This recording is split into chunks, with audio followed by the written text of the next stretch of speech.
नमस्कार दोस्तों, आपका स्वागत है आपके अपने YouTube चैनल जिसका नाम है स्टोरी बूम। आज की कहानी का नाम है खाली बेंच। गांव के सरकारी स्कूल के ठीक सामने एक पुरानी लकड़ी की बेंच थी। वह बेंच न बहुत सुंदर थी ना ही नई। उसके रंग कई जगह से उखड़ चुके थे। लकड़ी पर समय की लकीरें साफ दिखाई देती थी और बरसात के दिनों में उसकी एक टांग हल्की से हिलने लगती थी। फिर भी उस बेंच की अपनी एक अलग पहचान थी। सुबह स्कूल खुलने से पहले, दोपहर की छुट्टी में और शाम को स्कूल बंद होने के बाद कोई ना कोई उस पर बैठा दिखाई देता था। लेकिन एक अजीब बात थी। हर दिन दोपहर ठीक 1 बजे जब स्कूल में लंच ब्रेक होता, वह बेंच 5 मिनट के लिए बिल्कुल खाली छोड़ दी जाती। बच्चे जानते थे कि उस समय वहाँ नहीं बैठना है। किसी ने कभी यह नियम तोड़ा नहीं, लेकिन किसी को यह भी नहीं पता था कि ऐसा क्यों किया जाता है। नई पीढ़ी बस इतना जानती थी कि ऐसा ही होता आया है। एक दिन शहर से एक नए अध्यापक स्कूल में नियुक्त होकर आए। उनका नाम था अभिषेक सर। उन्होंने पहले ही दिन देखा कि लंच ब्रेक में जब पूरा मैदान बच्चों से भरा था, तब वह बेंच बिल्कुल खाली पड़ी थी। उन्होंने एक बच्चे से पूछा, इस पर कोई बैठता क्यों नहीं? बच्चे ने मासूमियत से जवाब दिया, सर हमें नहीं पता, बस दादाजी कहते हैं कि 5 मिनट इसे खाली रहने देना चाहिए। अभिषेक सर को बात अजीब लगी। उन्होंने सोचा कि यह कोई पुरानी अंधविश्वास वाली बात होगी। अगले दिन जैसे ही घड़ी में 1 बजे वे जाकर उसी बेंच पर बैठ गए। पूरा मैदान एकदम शांत हो गया। बच्चों ने खेलना बंद कर दिया। रसोई में खाना परोस रही आंटियां भी बाहर आ गईं। स्कूल के सबसे बुजुर्ग चपड़ासी रघुवीर काका तेजी से उनकी ओर आए, लेकिन उनके चेहरे पर गुस्सा नहीं था, बस एक गहरी उदासी थी। उन्होंने धीरे से कहा, बेटा अगर बुरा ना मानो तो 5 मिनट बाद बैठ जाना। अभिषेक सर उठ गए। उन्होंने पूछा, क्यों? रघुवीर काका ने कहा, अगर समय हो तो आज स्कूल के बाद यही बैठना, पूरी कहानी सुनाऊंगा। शाम को स्कूल खाली हो गया। हवा में हल्की ठंडक थी। बरगद के पत्ते धीरे धीरे हिल रहे थे। रघुवीर काका उसी बेंच पर बैठ गए। उन्होंने लकड़ी पर हाथ फेरा, जैसे किसी पुराने दोस्त के कंधे पर हाथ रख रहे हों। फिर बोले, आज से लगभग 45 साल पहले मैं भी इसी स्कूल में पढ़ता था। हमारी कक्षा में एक लड़का था, मोहन। मोहन बहुत गरीब था। उसके पिता खेतों में मजदूरी करते थे। माँ गांव के घरों में रोटियां बेलती थी। लेकिन गरीबी के बावजूद मोहन हमेशा मुस्कुराता रहता।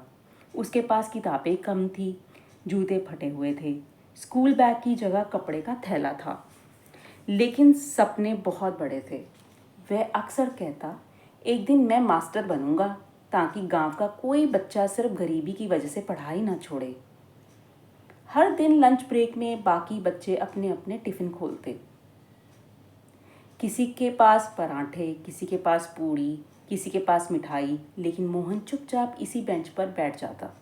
उसके पास अक्सर खाने के लिए कुछ नहीं होता था। वह बस पानी पी लेता और मुस्कुरा देता। एक दिन स्कूल के प्रधानाचार्य ने यह बात देख ली।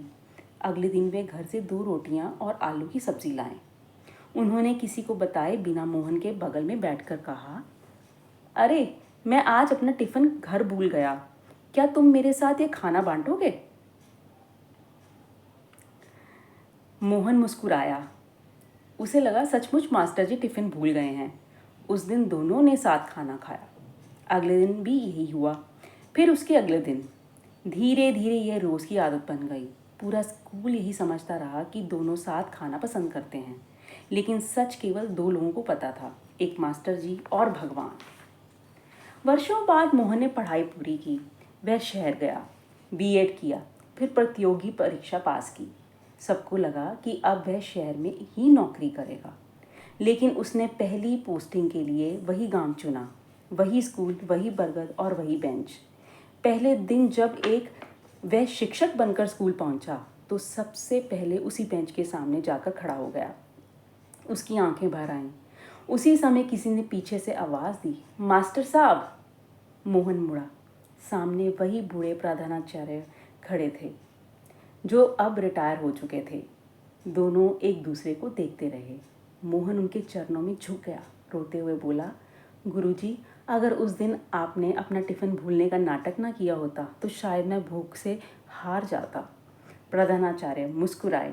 उन्होंने कहा, मैंने तुम्हें खाना नहीं दिया था बेटा, मैंने सिर्फ तुम्हारे सपनों को भूखा नहीं रहने दिया।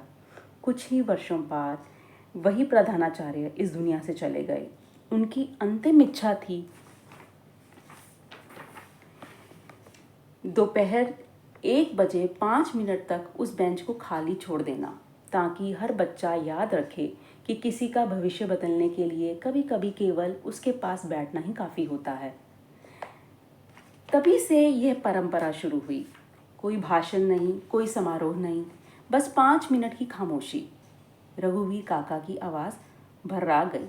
उन्होंने कहा, आज लोग समझते हैं कि वह सिर्फ एक बेंच है, लेकिन हमारे लिए वह उस शिक्षक का दिल है जिसने एक बच्चे को भूखा नहीं सोने दिया।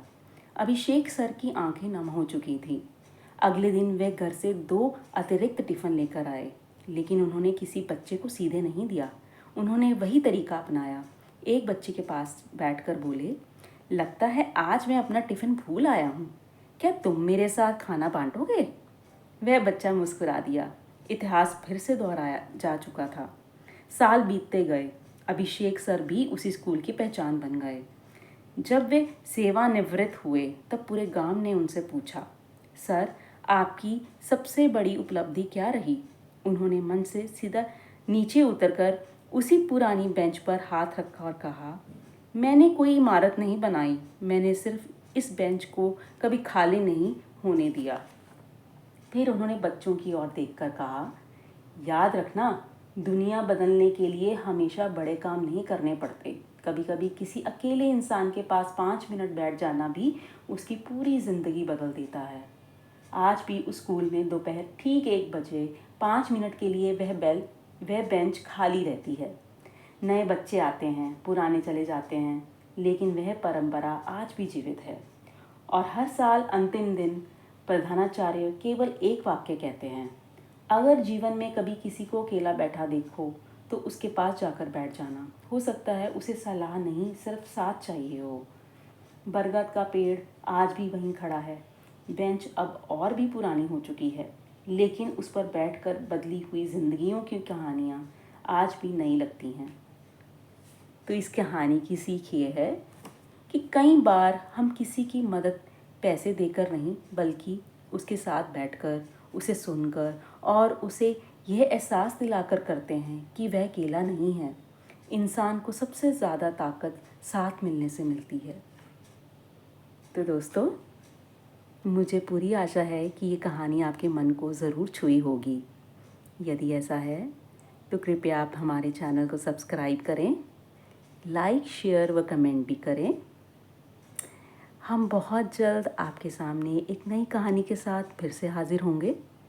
तब तक आप अपना ख्याल रखें, स्वस्थ रहें। आपका बहुत बहुत धन्यवाद।